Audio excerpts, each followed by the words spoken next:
Hey, what's going on everybody? Commander Crane here, and we are back with another Pioneer video. And today, we're going to be talking about 10 cards that are about to rotate from Standard that I think you really should give a try in Pioneer. So for those who are unaware, there is an upcoming Standard rotation, and there's 5 different sets that are rotating. And that is Dominaria United, the Brothers War, Phyrexia All Will Be One, March of the Machine, and March of the Machine Aftermath. And there's some really sweet cards that have a lot of potential in Pioneer that I don't think a lot of people really, either give the format a try or really have never tried these cards specifically just because they were maybe just seen as standard cards. But these are 10 cards that I really think you should give a shot in Pioneer. If you play these cards in Standard, and obviously, you still want to play them in other formats and they're about to rotate, I think Pioneer could definitely be the best option for you with these cards, just because they're really strong in general, and I really wanted to make a video to highlight these specific cards. But let's go and hop into it here. Okay, so number 10, I do have a card that already sees a decent-ish amount of play in the format, but really not that much considering how strong the card is, and that is Calix Guided by Fate. I know that some enchantment hexproof decks do already play Calix, but I don't see a lot of them playing it, and I just feel like this card is absolutely insane. It's one of those cards where this is really going to snowball out of control if your opponent does not take care of this card. It's just going to get absolutely massive. You're going to get so much value from a card like this.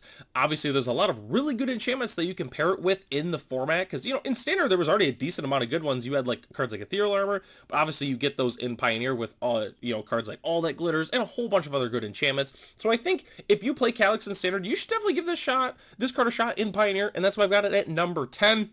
I also did want to make sure I included a March of the Machine Aftermath card. I know the set is kind of small, and but I don't know. I just wanted to make sure that I did have a card from that set featured. But at number 9, I have another 3-drop legend, and that is Gix Yawgmoth Praetor, a card that was really hot when the format first started, but it kind of fell out of favor a little bit just because of the overall increase of power level in the Standard format. But I really think that Gix is a very underrated aggro card in Pioneer. I think you could play this in just a really good mono black, like aggro tempo list kind of thing. Obviously with Scrap Heap Scrounger, I think it could be really good. I think that's just a really awesome aggro card, especially for black in general.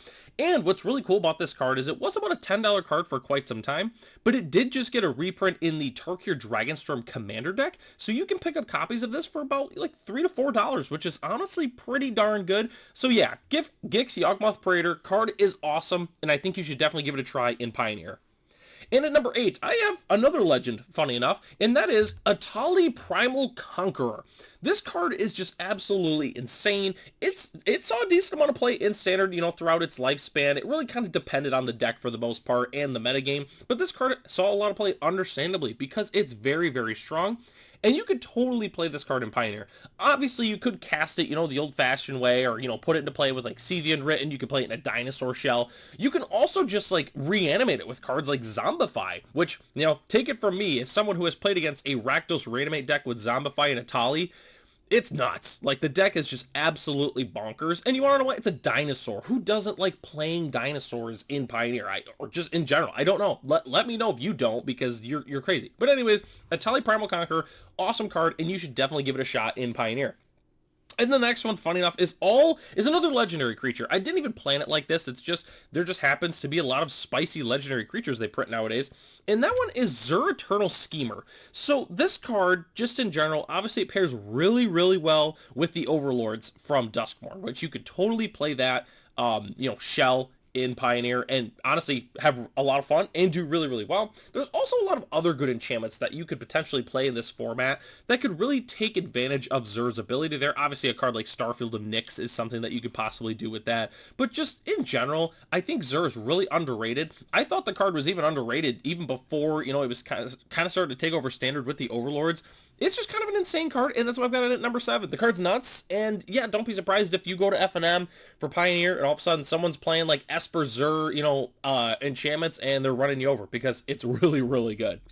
Okay, so number 6, I have our first non-legendary card. I actually don't even know if we really have another legendary creature on this list. Yes, we don't. I just confirmed that. But anyways, number 6, I have Third Path Iconoclast.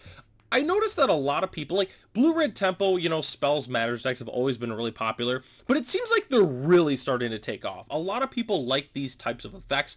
Understandably, it's a simple card, but it's really cool and it's really good.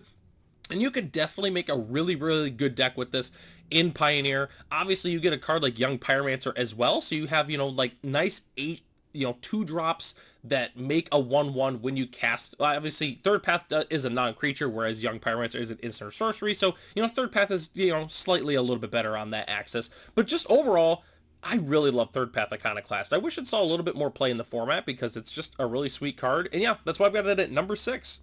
And at number 5, I have a card that a lot of kitchen table casual players really like, and you could definitely make a really good deck with this in Pioneer.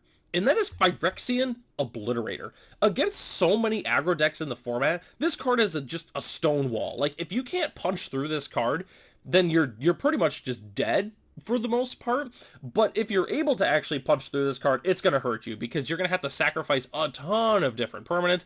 And overall, it's just not going to be good for you. But what's really cool with Phyrexian Obliterator is you can pair it with a card like Grey Merchant of Asphodel in Pioneer and just drain your opponent out of the game. It's just kind of insane. I mean, especially if you just curve out. If you just go like Thoughtseize into like Gifted Aetherborn into like Underworld Dreams or whatever, and then this and Gary. I mean, the game is pretty much just over at that point.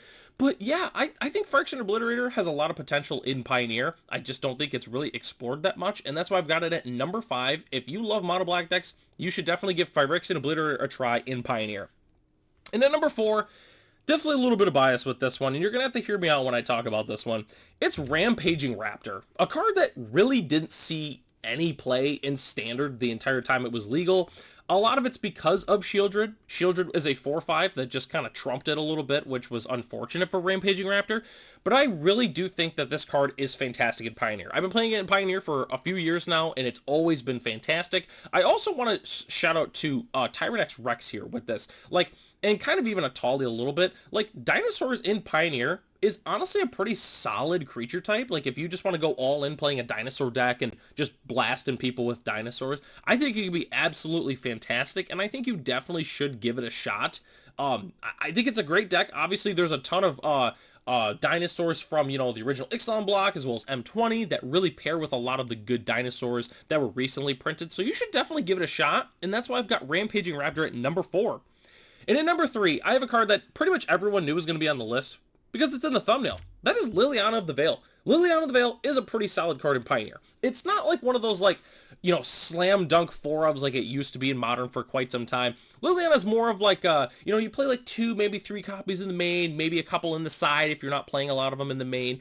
But against some decks, it's absolutely backbreaking. Like, if you get ahead of the game, you Thoughtseize, and then you go for the throw, and then you play a Liliana of the Veil, all of a sudden your opponent, they're out. They're out of the game. They're completely done. But it pairs with a lot of different cards in Pioneer, like Waste Not, as well as like Shrieking Affliction, where, making our opponent discard cards or not have a lot of cards in hand is very, very beneficial. You can also play decks in Pioneer that kind of benefit yourself for discarding cards. You could play this in like a Golgari Rock style deck, and then like you're playing like Urborg Lurgoyf, so you're able to fill up your graveyard a little bit, or Souls of the Lost or something like that.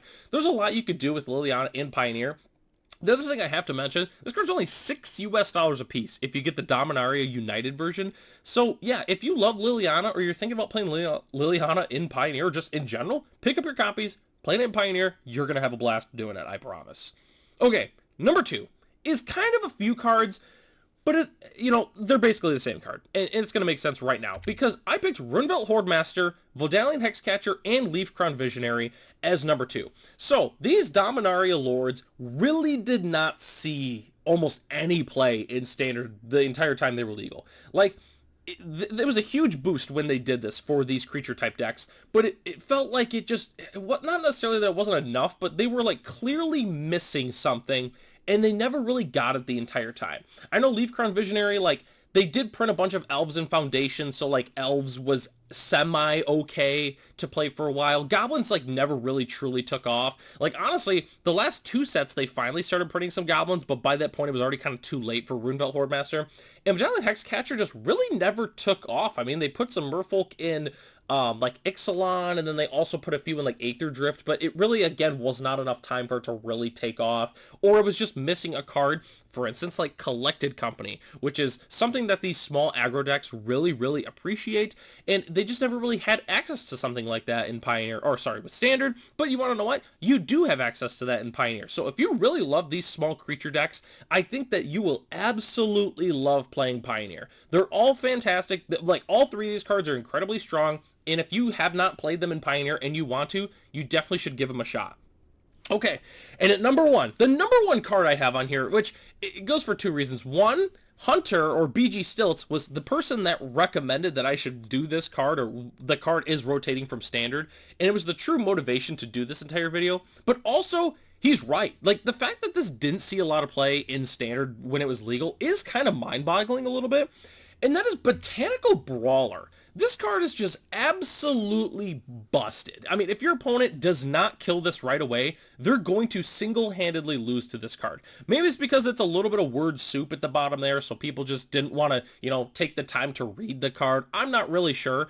But this card's absolutely insane. I mean, just the fact that you're just putting +1/+1 counters on everything. It enters with counters, so when you're playing a card, like, for instance, like with Hardened Scales or the Ozolith, you just kind of start popping off with it. So, yeah, I don't know why Botanical Brawler didn't see more play. The card's bonkers, and you should definitely give this card a shot in Pioneer if you really like 1/1 counter themed decks. There's a lot of really good 1/1 counter, synergies that you can play in the format. Like, you can play a bunch of different colors. You can play like an Artifact base. You can play something just like Botanical Brawler and the Cleric, the Centaur that I'm forgetting all of a sudden. That's also really good. There's so many different things you can do, to be honest with you, in Pioneer with 1/1 counters. And if you like them, give it a shot in the format, and really with any of these cards that I listed. If you like any of these cards, give it a shot in Pioneer if you have not already tried so. Okay, well, that takes us to the end of the video here. Thanks so much for watching.